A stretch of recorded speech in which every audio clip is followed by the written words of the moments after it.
Hello students, welcome to online classes, chapter 1 electrostatics, topic Coulomb's law. What is a Coulomb's law? Do you know about what is a Coulomb's law? Can you tell me?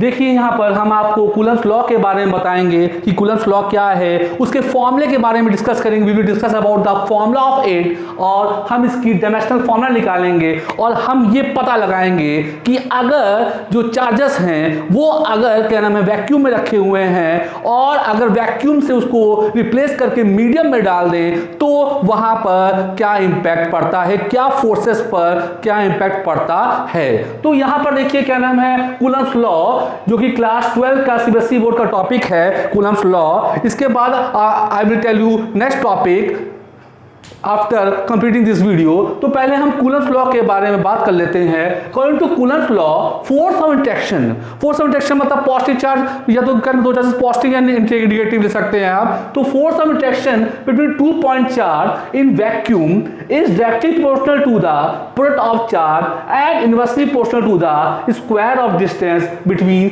Them. That means देखिए यहां पर क्या है, force of interaction ये मैंने diagram show किया है। I am also showed in figure 1। यहाँ पे Q1 Q2 चार्जेस हैं और इनके बीच में बेटा कितना डिस्टेंस है, R डिस्टेंस है। तो यहाँ पर देखिए force of interaction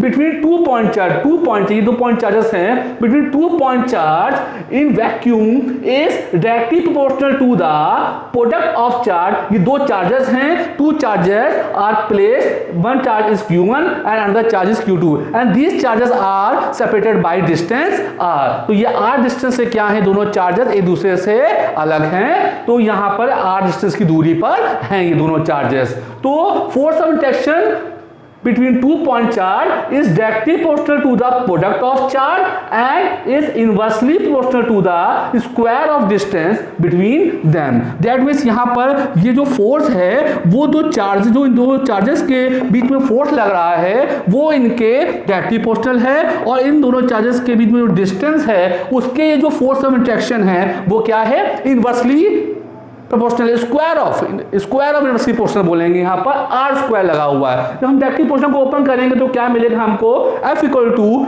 1/4πε0 Q1 Q2 upon R square.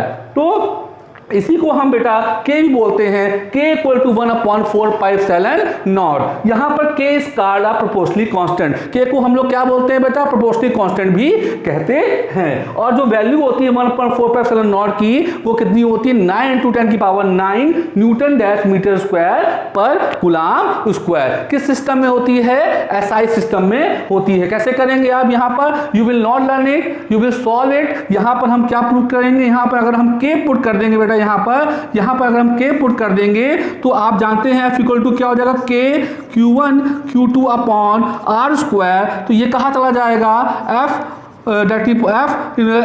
Cross R square equal to K Q1 Q2। तो K इक्वल टू क्या निकल आएगा, F into R square upon Q1 Q2। तो यहां से आप इसकी वैल्यू, इसका क्या नाम है, यूनिट निकाल सकते हो।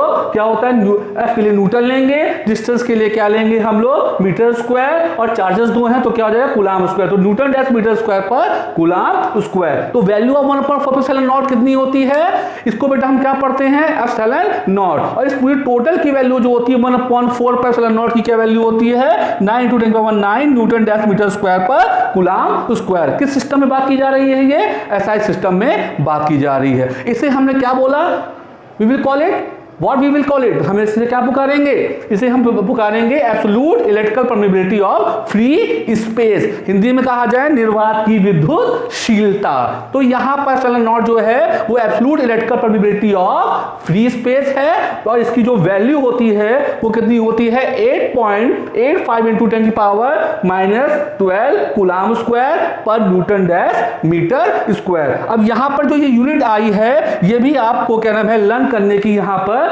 जरूरत नहीं है बेटा। कैसे आप निकाल सकते हो इसकी यूनिट को, क्या करोगे, ε0 को इधर ले जाओगे, F को नीचे लाओगे तो 4π की क्या नाम है, 4π का तो कुछ होता नहीं है तो ε0 को यहाँ ले गए, F को नीचे लाए, Q1 Q2 upon R square. यहाँ पर चार्जेस के लिए क्या हो जाएगा, ये कूलम्ब चार्ज की यूनिट क्या होती है, कूलम्ब Q2 भी चार्ज है, इसकी भी कूलाम, तो कूलाम स्क्वायर, और ये क्या है हमारा डिस्टेंस, तो डिस्टेंस के लिए क्या बनेगा मीटर स्क्वायर, तो हमारी क्या यूनिट बन जाएगी यहाँ पर इसकी भी, तो कूलाम स्क्वायर पर न्यूटन डैश मीटर स्क्वायर। तो what is the value of epsilon not, इसे हम we will call it epsilon naught, and the value of epsilon naught is 8.85 into 10 की power minus 12 कूलाम स्क्वायर पर Newton dash metre square. अब हम इसका क्या निकालेंगे, अब तो यहाँ जो मैंने डिफरेंशिएशन बोली हुई है ऊपर, यहाँ पर एक पॉइंट जरा ध्यान दीजिएगा कि मैंने यहाँ पर वैक्यूम बोला हुआ है कि according to Coulomb's law force of interaction between 2 point charge in vacuum, तो वैक्यूम बोला हुआ है, इस बारे में अभी हम डिस्कस करेंगे आफ्टर द डायमेंशनल फॉर्मूला। तो हम यहाँ पर डायमेंशनल फॉर्मूला भी निकाल लेते हैं एप्सिलॉन नॉट का। तो एप्सिलॉन नॉट को क्या करेंगे, हम इधर रखेंगे, यहाँ रखने से क्या होगा, एफ नीचे आएगा 1/4 pi F U1 Q2 upon R square. ये वैल्यू जो है 1/4 पाई की कोई भी डायमेंशन नहीं होगी इसकी, क्योंकि ये प्रोपोर्शनली, यहाँ पर 4 पाई क्या है, प्रोपोर्शनली कांस्टेंट है, तो 4 पाई की यहाँ पर कोई भी वैल्यू नहीं होगी। Q1 के लिए हम क्या लेंगे, 80 चार्ज है, चार्ज Q इक्वल टू क्या होता है, आवेश इक्वल टू क्या होता है, चार्ज इक्वल टू क्या होता है, करंट इनटू टाइम होता है, और चार्ज इक्वल टू होता है करंट इनटू टाइम होता है। तो हम इसके लिए Q के लिए लेंगे 80, Q2 है इसके लिए भी 80 लेंगे, 4 pi is the proportional constant and there is no dimension of it, तो वी विल नेग्लेक्ट इट। और F क्या है हमारा बेटा, यहाँ पर F हमारा यहाँ पर फोर्स है, तो फोर्स की होगी mLT-2, और यहाँ पर R क्या है, डिस्टेंस, तो डिस्टेंस की क्या होगी L स्क्वायर। R लगा हुआ है, डिस्टेंस की L होगी, लेकिन स्क्वायर लगा हुआ है, तो इसलिए क्या हो जाएगा इसका L स्क्वायर हो जाएगा। तो क्या बना, देखिए यहाँ पर M ऊपर गया, M-1 L स्क्वायर, यहाँ पे 1 कितना हुआ L3, लेकिन ऊपर जाएगा तो क्या हो जाएगा L-3 T, ये देखिए ये T-2 ऊपर जाके प्लस में हो जाएगा, ये T स्क्वायर, और ये -2 ऊपर जाके प्लस हुआ, तो कितना हुआ T4, वही T स्क्वायर हुआ, और ये -2 है ऊपर जाके प्लस होगा, तो T2 पावर्स क्या होंगी, जब when the base is same power will add, T4, और ये क्या हो जाएगा A दोनों है, बेस सेम है, ऊपर कितनी है पावर 1 तो कितना हो गया 2। तो यहां पर जो डायमेंशनल फॉर्मूला इसका बना वो क्या बना, M-1 L-3 T4 A square. लेकिन यहां पर जो डायमेंशन है, डायमेंशन कहां है, यहां पर जो मैंने एप्सिलॉन नॉट है यहां पर, वो एक absolute electrical permittivity of free space है। ये तो मैंने इसका डायमेंशनल फॉर्मूला बताया कि M-1 L-3 T4 A square. लेकिन यहां पर डायमेंशंस क्या है, जो पावर्स हैं, पावर्स आर कॉल्ड डायमेंशन। तो ये जो पर पावर्स लगी हुई हैं, these are the dimensions. M-1 -3 4 A2, ये सब क्या हैं, डायमेंशंस हैं। तो यहां पर एप्सिलॉन नॉट का जो डायमेंशनल फॉर्मूला बना वो क्या बना, M-1 L-3 T4 A square. तो अब मैं यहाँ पे आपने पूछना चाहता हूँ, मैंने यहाँ पर एक यहाँ पे गोला बनाया मैंने, क्या ये मेरी डिफरेंशिएशन गलत है, जो मैं डिफरेंशिएशन बोल रहा हूँ बीच में मैं लेके क्या आया कि according to Coulomb's law force of interaction between 2 point charge in vacuum, जैसे कि आपने देखा F जो है वो चार्जेस के डायरेक्टली प्रोपोर्शनल है, और उन दोनों चार्जेस के बीच में जो क्या नाम है डिस्टेंस है उसके स्क्वायर के इनवर्सली प्रोपोर्शनल है। तो ये बताइए, ये जो चार्जेस रखे हुए हैं ये अभी कहाँ रखे हुए हैं, ये चार्जेस जो हैं वैक्यूम में रखे हुए हैं। कहाँ रखे हुए हैं बेटा, ये वैक्यूम में रखे हुए हैं। तो मैंने यहाँ पर कुछ लिखा हुआ है, जैसे इसको पढ़िए, मैंने क्या लिखा हुआ है, when two charges are placed in vacuum then Coulomb's law, जब दो चार्जेस जो हैं कहाँ रखे होंगे, वैक्यूम में रखे होंगे, तब जो क्या नाम है इनके भी जो लगने वाला कूलम्ब फोर्स होगा उसका फॉर्मूला क्या होगा, F equal to 1/4 epsilon naught. Epsilon naught लिया मैंने यहाँ पर, ये वैक्यूम को शो कर रहा है, वैक्यूम को शो कर रहा है मतलब निर्वात, जहां वैक्यूम को हम हिंदी में निर्वात भी बोलते हैं, जहां पर मीडियम नहीं है। तो 1/4 epsilon naught Q1 Q2 upon R square. मैं कब बात कर रहा हूं, जब दो चार्जेस कहां रखे हुए, वैक्यूम में रखे हुए, तब उनके बीच जो है कूलम्ब फोर्स जब लग रहा है, तो उसका फॉर्मूला क्या बना मैंने, F equal to 1/4 epsilon naught Q1 Q2 upon R square. Equation number क्या हो गई, ये 1 हो गई। अब मैंने क्या किया, अब मैं क्या कर रहा हूं, इन दोनों चार्जेस को आगे जरा पढ़िए, इसको जरा ध्यान से मैं बोल दे रहा हूं इसको, when two charges are placed in medium, अगर दो चार्जेस जो हैं वो कहाँ प्लेस्ड हैं, मीडियम में प्लेस्ड हैं, तब कूलम्ब फोर्स क्या होगा।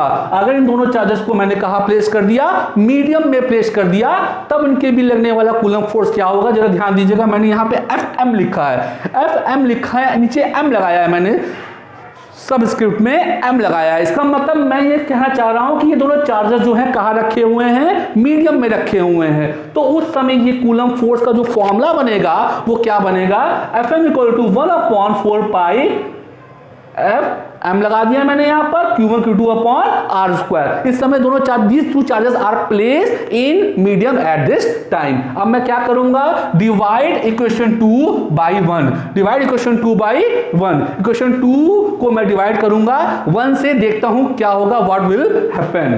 तो Fm upon F equal to 1/4 pi m Q1 Q2 upon R square upon 1/4 pi epsilon naught Q1 Q2 upon R। अब मैंने क्या किया, इनको जब डिवाइड किया तो डिवाइड करने के बाद क्या हुआ, 1/4 पाई ये ऊपर जाएगा तो 4 पाई epsilon not 1 into Q1 Q2 upon R square ऊपर गया Q1 Q2, तो ये क्या हुआ, ये कट गया आपस में, ये 4 पाई से 4 पाई कट गया, बचा क्या, Fm upon F equal to epsilon naught upon Em। अब यहां पर जो ध्यान दीजिए, क्या do you know about the formula of dielectric constant, या तो वी नो दैट कि डायलेक्ट्रिक कांस्टेंट का फॉर्मूला क्या होता है, K equal to E m upon epsilon naught. तो ये होता है K is a dielectric constant, तो यहां पर Em इक्वल टू क्या हो जाएगा, K एप्सिलॉन नॉट।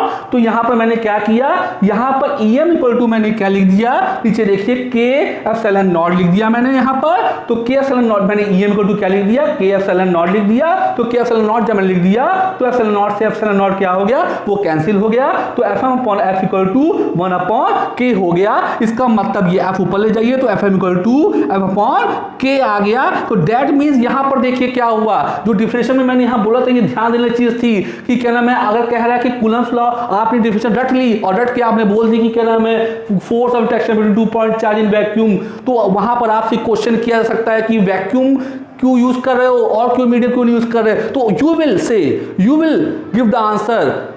देन आप क्या कहोगे उस समय, आप ये कहोगे कि अगर दो चार्जेस जो हैं वो वैक्यूम में रखे हुए थे और अगर उन दोनों चार्जेस को हम कहाँ रख देंगे, वैक्यूम से रिप्लेस करके किसी मीडियम में रख देंगे, तो मीडियम में रखने के बाद जो उसका उनके भी लगने वाला जो फोर्स है, यहां पर जरा ध्यान दीजिए, इसको मैं ऐसे भी लिख सकता हूं, Fm equal to 1/K into F। इसका मतलब क्या है कि अब जब मैंने इन्हें क्या किया, इन दोनों चार्जेस को वैक्यूम से हटाकर मैंने मीडियम में रख दिया, तो इनके बीच जो लगने वाला फोर्स था वो 1/K टाइम क्या हो जाएगा, डिक्रीज हो जाएगा, इंक्रीज नहीं हो जाएगा। अगर यहां पर K मल्टीप्लाई में आता तो हम कहते कि क्या नाम है, इनके भी लगने वाला जो फोर्स है वो इंक्रीज हो गया, लेकिन यहां पर जो है K अपॉन में आ रहा है, तो इसलिए क्या नाम है, हम कहेंगे कि क्या नाम है, दो चार्जेस जो वैक्यूम में रखे हुए थे, अगर उन दोनों चार्जेस को हम वैक्यूम से रिप्लेस करके मीडियम में रख देंगे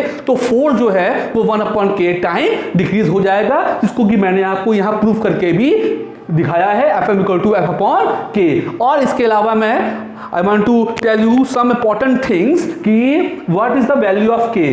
वैल्यू ऑफ K मतलब वैक्यूम की जो वैल्यू होती है, K is a dielectric constant, you know that K is a dielectric constant. तो वैक्यूम में जो क्या नाम है K की वैल्यू होती है वो कितनी होती है, 1.006 होती है। ग्लास में जो क्या नाम है K की वैल्यू होती है 1.000 होती है। इसके अलावा एयर में जो डायलेक्ट्रिक कांस्टेंट K की वैल्यू होती है वो 4 होती है, और वाटर में जो डायलेक्ट्रिक कांस्टेंट की वैल्यू होती है वो 81 होती है। तो यहां पे हमें कूलम्स लॉ से क्या पता लगा कि F is directly proportional to Q1 Q2 and F is inversely proportional to square of distance between these charges। और जब ये दो चार्जेस वैक्यूम में रखे होंगे तो फॉर्मूला हमारा क्या बना था, F equal to 1/4 epsilon naught Q1 Q2 upon R square. लेकिन जब इन चार्जेस को हम क्या कर देंगे, कहाँ रख देंगे, हम इसको किसी मीडियम में रख देंगे, तो जो फोर्स इनके बीच लग रहा था वो 1/K टाइम्स डिक्रीज हो जाएगा।